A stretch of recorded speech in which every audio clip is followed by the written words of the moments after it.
मेरे साथ इस वक्त मौजूद हैं ख्वाजा इमरान नज़ीर साहब, जो कि यहाँ से जो है वो कामयाब हो चुके हैं। ऐसा बताइएगा एक बड़ी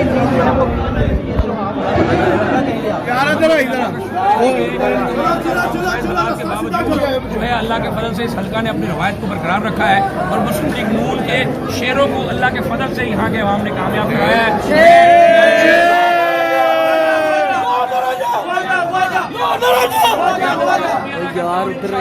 अपने हल्के की आवाम को यकीन दिलाता हूँ कि इंशाअल्लाह पंजाब गवर्नमेंट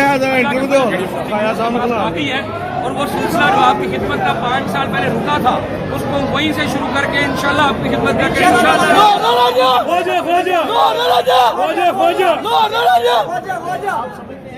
पंजाब का तक जो है देखिए अल्लाह के फजल से जो आज़ाद उम्मीदवारान हैं उनमें 2 तरह के आज़ाद उम्मीदवार हैं।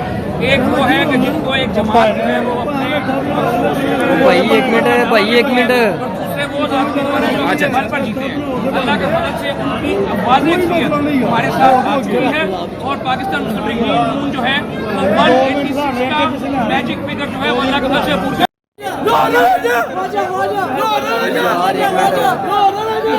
देखें जिन्होंने रोना होता है ना उन्होंने रोना ही होता है। इनके नसीब में रोने लिखा और ये रोते रहेंगे।